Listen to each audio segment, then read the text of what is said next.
hogaamiyaha sare ee Iran ayaa markii ugu horeysay si cad u qirtay in kumanaan qof lagu dilay qaarna loola dhaqamay si bini'aadantinimada ka baxsan oo arxan daro ah inta ay socdeen dibadbaxyada dhawaan dhacay.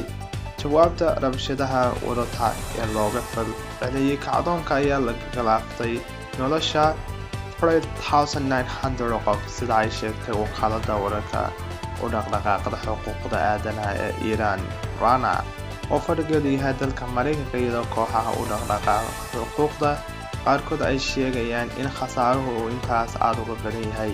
in internetka laga gooyay dalka ayaa ka dhigta mid aad u adag in la helo macluumaad cad. khudbada uu jeediyay maanta Ayatollah Ali Khamenei wuxuu sheegay in kumanaan qof la dilay isagoo dhimashadaasna dusha uga tuuray dowladda Mareykanka.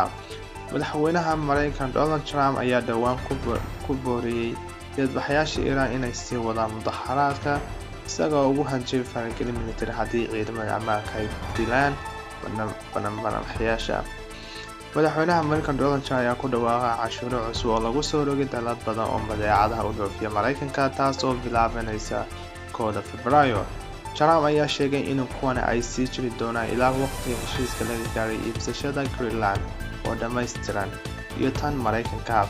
qoraal uu ku qoray baraha bulshada Trump wuxuu sheegay in dalal ay ka mid yihiin Denmark, Norway, Sweden, France, Germany, UK, Netherlands iyo Finland laga qaadi doono 10% cashuur ah 10% marka ay badeecado u diraan Mareykanka. kowda June iyo tan waxaa la kordhin doonaa 25% ayuu ku qoray social xusuusin. raafkadu waa cashuuraha laga qaado badeecadaha la soo dejiyo waxaana inta badan dowladaha siiya shirkado keena badeeco shisheeye.